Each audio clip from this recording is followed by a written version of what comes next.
Скопје деновиве дишаше во знакот на атлетиката како домаќин на Европското тимско првенство. Што се случуваше и кој се беше дел од него, одговор бараме од нашата денешна гостинка и драга пријателка Весна Кираџиева. Добро утро, добре ни дојде во емисијата. Добро утро, Ани. Благодарам на поканата и поздрав до гледачите. Како си ова утро, Весна? Го започна ли со тренинзи како и вообичаено секој претходно? Не, доста рано ме повика да бидам во студио, така што за попладне е оставен тренингот.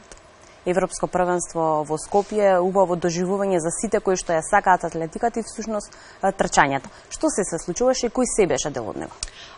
Европското првенство, како што го најави ти, се случуваше изминатиот викенд, односно на 10 и 11 август. Беше тука баш во Скопје, ние бевме домаќини и тоа беше едно големо тимско првенство европско, значи и беше големо во рамките на нашите очекувања, затоа што сепак сме се уште не до толку развиена земја, особено во поглед на атлетиката, така што беше предизвик да се организира и да се биде дел од оној тимот кој што го организираше ова првенство. Ти беше дел всушност од оние кои што се грижаа се да биде успешно? Точно, да, овој пат не бев во трчачкиот дел, во репрезентацијата, туку бев од другата страна, повеќе во организациониот дел, во промоцијата на настанот и во тој дел. Немаше желба, Весна, да истрча еден круг заедно со останатите? Па беше предизвик. Морам да признам, затоа што не сум навикната на оваа друга улога. Меѓутоа и ова ми е нешто ново, нешто кое што сакам да го надоградувам, значи сакам да бидам и од оваа страна, сепак има како што ние стануваме позрели, повозрасни, можеме да се покажеме во други области, да го ставиме трчањето и напредувањето на помладите генерации, така што има навистина спремни атлетичари и атлетичарки кои што можат да дадат поголем придонес од она колку што ние претходните генерации сме можеле, и тоа е целта да се напредува.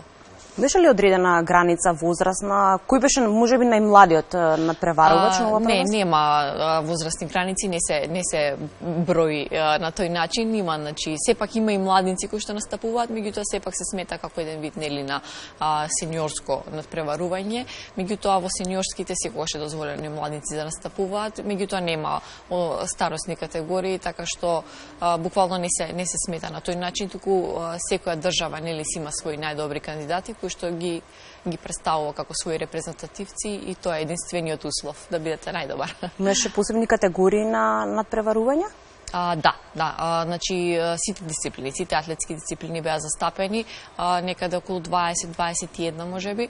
Значи почнуваат од 100 метра, спринтовите, па потоа на средни патеки 800.000, 500.000, долги патеки 3.000, 5.000, технички дисциплини каде што беа вклучени скокачки и фрлачки дисциплини, имавме вклучени дисциплини кои што кај нас за жал се уште не се развиени, кои што беа навистина интересни не само за публиката, туку и за нас како организатори, за самите наши атлетичари, бидејќи имаше 3000 метри стиплчес, имаше кладиво, имаше скок со стапи. Тоа се дисциплини кои што се уште кај нас не се развиени, немаме ни лиценцирани тренери, ниту атлетичари, но сепак беше интересно да се видат други надпреварувачи. Кога сите ова го слушам од тебе, делува некако многу интересно и лесно. Меѓутоа, која дисциплина од сите овие кои што ти ги наброја е најтешка, а која е највозбудлива?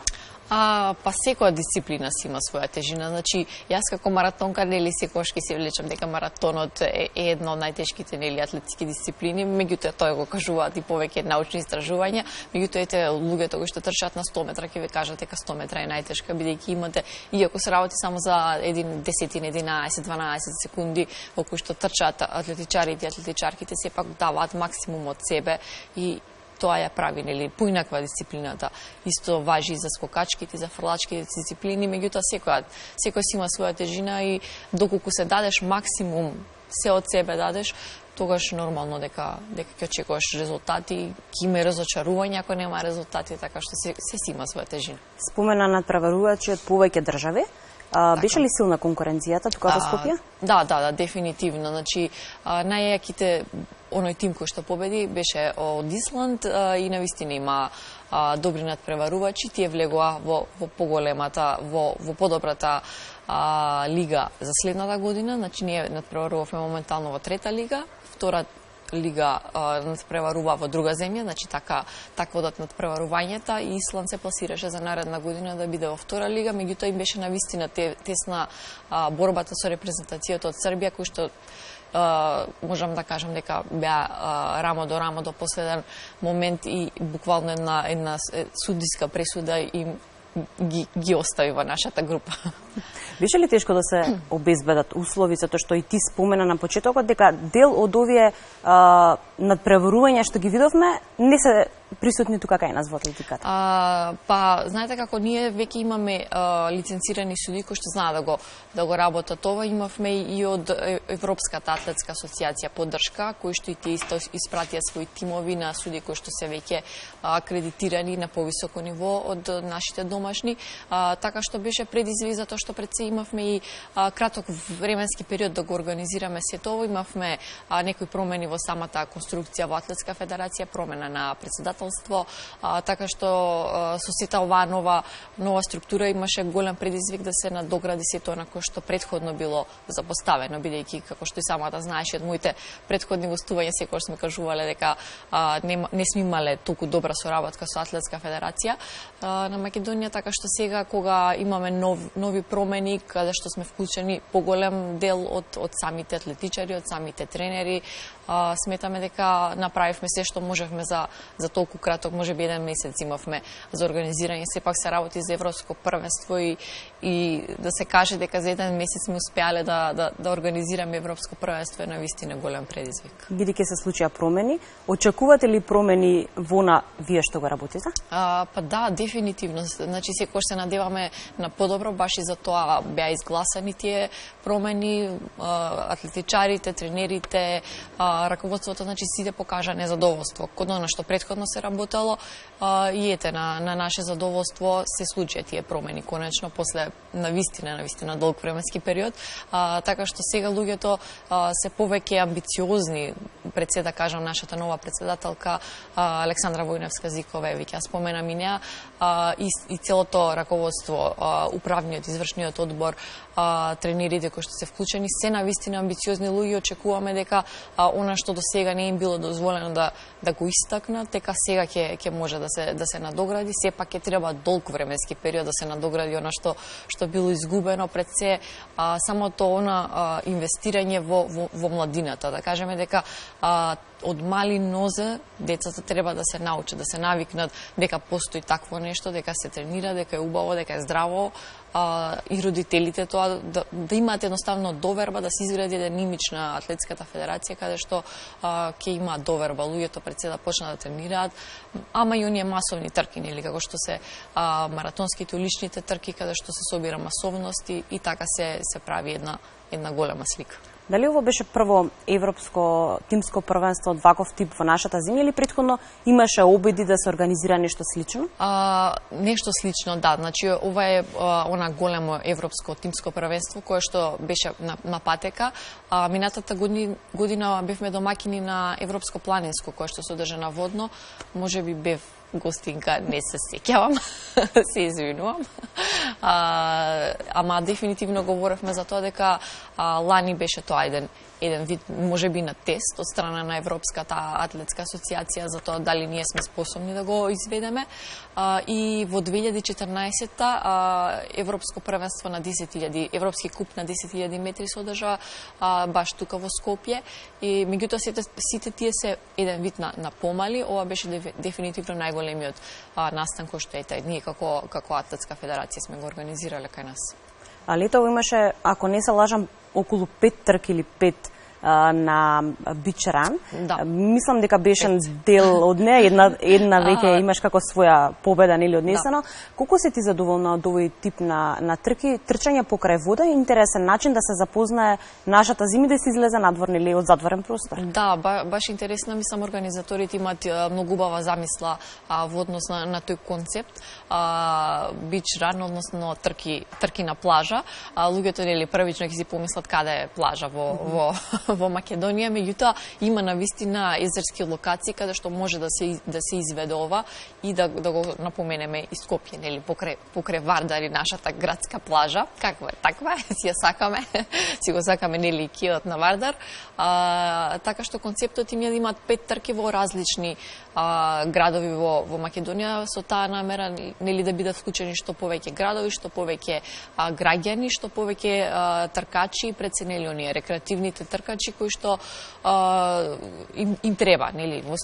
Повеќето сме, нели, фокусирани на Скопје, меѓутоа убаво е да се развишат и останатите градови затоа што има услови за тоа. Едната трка беше во Скопје, Маврово, Дојран, Преспа и Охрид финалната, така што, ете, да речеме, беа опфатени сите оние, па посебно и туристички локации за овој период. Која беше среќна за тебе?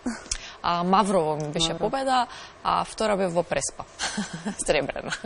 Кога се спомене Скопскиот маратон, несомнено дека тука е Весна и твојот брат Александар, секогаш го поздравуваме. Да. Кога го снимам Александар, те поздравуваме тебе, сега е обратно.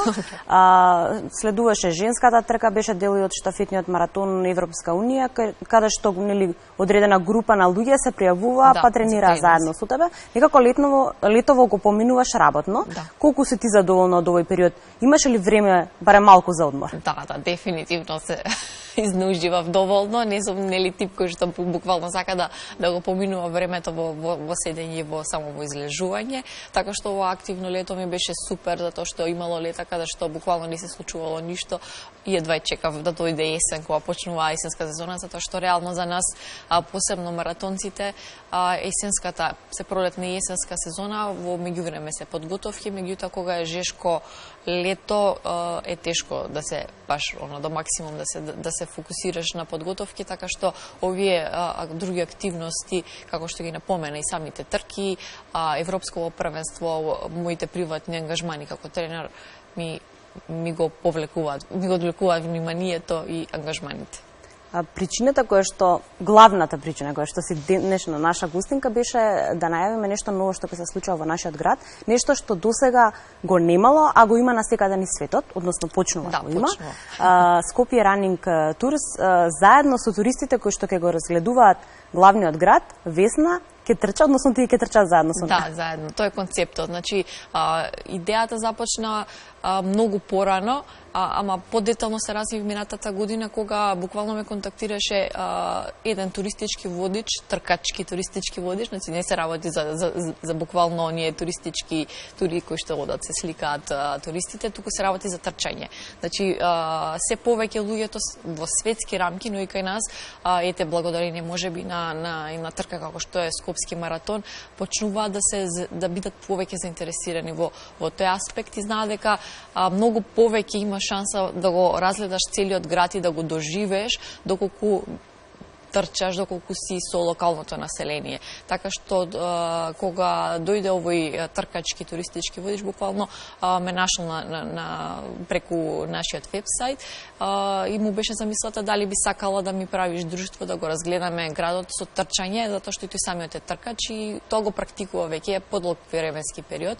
Дури има и сама организација која што ги опфаќа барем оној голем дел од европските земји и главните градови.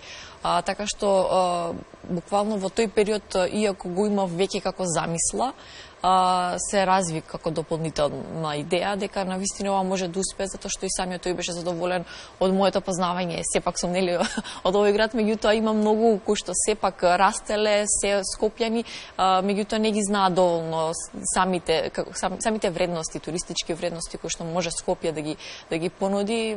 Јас од некоја причина ги знам, можеби затоа што трчам постојано покрај големите знаменитости на Скопје. И затоа што си родена во Скопје. Да, и сватив дека зошто да не го започнеме тој концепт и кај нас, така што ете, буквално почнувам аматерски, со само еден објавен пост каде што ги повикувам, нели, странците кои што се дојдени тука, кои што се занимаваат со трчање, рекреативно, нели, претежно и сакат на тој начин некој некомерцијален начин да го истражат градот, да не контактираат, тие веќе почнуваат да бидат заинтересирани и се надевам дека во иднина ќе се развие како голем концепт. Така, значи слободно можете да те контактираат на социјалните мрежи, на Facebook, на Instagram, постојано се активни. Имаме оставени контакти, така што освен ова што најавуваме за иднина, сигурно се подготвувате за нешто ново од септември. Сега подготвувате, го кажувам во множина, затоа што секогаш му доаѓате во пакет за Александар.